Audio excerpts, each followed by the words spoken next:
नमस्कार दोस्तों।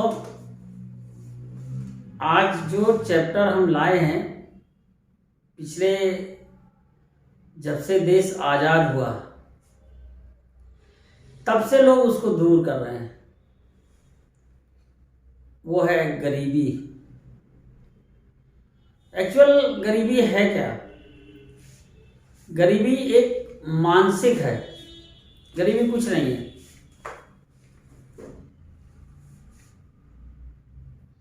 गरीबी उनको कहते हैं गरीब लोग जो जिनके पास खाने के लिए नहीं होता है या पहनने के लिए नहीं होता है। एक पिक्चर आई थी, रोटी कपड़ा और मकान, ये तीनों चीजें जिसके पास नहीं होती है वो गरीब कहलाते हैं। साधनों का कम होना ही गरीबी कह सकते हैं। लेकिन एक बात मैं पूछना चाहता हूं कि गरीबी कैसे दूर होगी, कब दूर होगी? आज तक तो दूर नहीं हुई और ना ये गरीबी कभी दूर हो पाएगी। ये भी हमारा चैलेंज है। जब तक लोग अपनी मानसिकता को नहीं बदलेंगे। आज मोदी सरकार ने मकान दे दिए, मान लिए खाने के लिए राशन दे दिया, तो रोटी और मकान दो चीजों की भरपाई हो गई। कपड़ा के लिए मान लीजिए पैसा दे दिया, तो अगर रोटी कपड़ा और मकान हो गया तो क्या गरीबी दूर हो गई? लोगों की इच्छाएं जब तक रहेंगी, जब तक लोगों के एक्सपेक्टेशन रहेंगे, तब तक ये गरीबी दूर नहीं हो सकती। और कौन गरीब है कौन अमीर, इसका निर्धारण कैसे हो सकता? गरीब और अमीर का निर्धारण सरकारें कर देती हैं कि जितनी इतनी आय लिमिट के नीचे गरीब है, इतनी आय लिमिट के ऊपर अमीर है। लेकिन उस आय लिमिट में ना वो ऊपर वाला संतुष्ट है, ना ये नीचे वाला संतुष्ट है। अपनी इनकम को बढ़ाने के लिए, अपनी रोजगार को बढ़ाने के लिए, अपना व्यापार को बढ़ाने के लिए, अपने सुविधाओं को बढ़ाने के लिए दोनों लोग संघर्ष करते हैं। कोई अमीर हमको ये बता दे कि वो अमीर है, लेकिन क्यों?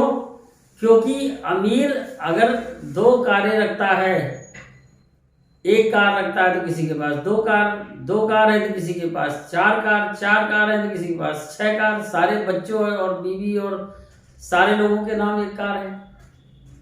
तो ये कैसे कह सकते हैं कि वो अमीर हो गया? उससे बड़ा अमीर पैदा हुआ है, बैठा हुआ है, उसके मोहल्ले के आसपास उससे बड़ा मकान बना हुआ है।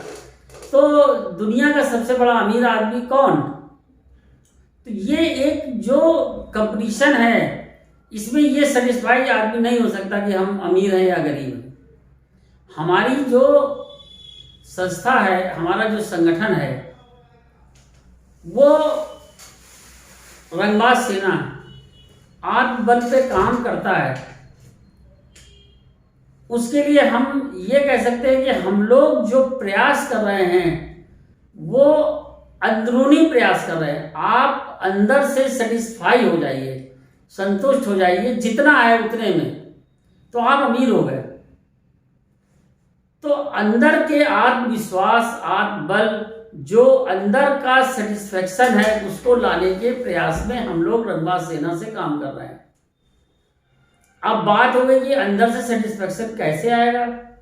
उसके लिए सामाजिक नवनिर्माण पार्टी आपको ताकत देने का काम करेगी। जैसे कि पार्टियां विधानसभा पहुंच जाती है, सरकार बना लेती है, सरकार बनाने के बाद गरीबों को मकान देती हैं, जीवन को उपार्जन के लिए अनाज देती है, या दुनिया की सुविधाएं लाती है, 50 योजनाएं लाती है, ये बाहर से मजबूत करने का काम करती हैं। तो मेरा जो ध्येय था, उस ध्येय में हम लोग चल रहे हैं। सामाजिक आगे भविष्य में, चूंकि इस चुनाव से हम लोग दूर रहे, इस चुनाव में हम लोगों ने भाग नहीं लिया, पार्टिसिपेशन नहीं किया, क्योंकि हम लोग स्वच्छ रूप से अपनी सोच, अपने विचार जो हमारे हैं, उन विचारों को लेकर के हम लोग आगे बढ़ने का प्रयास कर रहे हैं। रंगबाज सेना से अंदर से मजबूती लाने का, सेटिस्फेक्शन देने का प्रयास कर रहे हैं कि ताकि लोगों को जितना है उतने में संतुष्ट तो महसूस हो। वरना तो ये लड़ाई कभी खत्म ही नहीं हो रही। अमीर बनने का जो एक सिस्टम है वो कभी नहीं खत्म हो सकता। इसलिए सामाजिक नवनिर्माण पार्टी से हम लोग युवाओं को, किसानों को आगे वर्ग की राजनीति कर रहे हैं। जातिवाद की राजनीति से हम लोग दूर रहते हैं। वर्ग की राजनीति करने में जैसे किसान एक वर्ग है, मजदूर एक वर्ग है, युवा एक वर्ग है, वकील एक वर्ग है, डॉक्टर एक वर्ग है, इन लोगों को आगे लाने का प्रयास करेंगे ताकि ये बाहरी जो जरूरतें हैं, बाहरी जिससे समाज चलता है, सामाजिक एक व्यवस्थाएं चलती हैं, सामाजिक एक सिस्टम चलता है, उस सिस्टम को पूरा करने के लिए हम लोग सामाजिक नवनिर्माण से काम कर रहे हैं।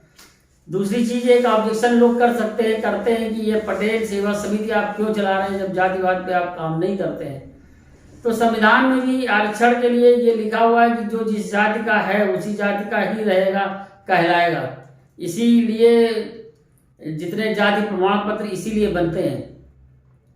तो अपनी जाति को हम एक करने का जो प्रयास है उसमें हम पटेल सेवा समिति से जरूर करते हैं, इसलिए कि हमने तो मजबूती का प्रयास ही कर रखा। किसी तरह से हम लोग अपनी अपनी जाति को भी अगर मजबूत कर लें, जब तक जाति खत्म इतनी आसानी से नहीं होने वाली, अगर हम लोग अपनी जाति को मजबूत कर लें तो सारी जाति मिलकर के एक पार्टी को या एक संगठन को मजबूत कर सकते हैं। तो जो हमारा अपना प्रयास है कि सर्व जन के साथ, सभी जातियों के लोगों के साथ, सभी धर्मों को लेकर साथ हम लोग काम करना चाहते हैं, आगे बढ़ना चाहते हैं। यही हमारा ध्येय, यही हमारा लक्ष्य है। और हमारा तो एक ही है नारा, रंगबाज हो समाज हमारा। हम तो एक ही काम करते हैं, समाज को रंगबाज करते हैं। और इसी दिशा में हम लोग आगे बढ़ रहे हैं, कदम बढ़ा रहे हैं। धन्यवाद। आपको अगर जुड़ना है तो हमारे साथ जुड़े। 7754012345 7754012345 पे हमें व्हाट्सएप करें, कॉल करें और जुड़ें। और एक नई विचारधारा के साथ, एक नई सोच के साथ आगे बढ़ने का प्रयास करें। यही आगे हम लोगों का मिशन रहेगा। हम लोग कतई किसी इतिहास में और कतई किसी रूढ़िवाद में नहीं जाना चाहते। हम लोग सब कुछ दूर करके एक नए भारत का निर्माण करना चाहते हैं, एक समाज का निर्माण करना चाहते हैं, जिसको कहते हैं सामाजिक नवनिर्माण। तो उसी लिए हमने उसी हिसाब से नाम भी रखा है, सामाजिक नवनिर्माण। विचार बदल के, आदमी सोच बदल करके हम लोग आगे बढ़ना चाहते हैं। धन्यवाद।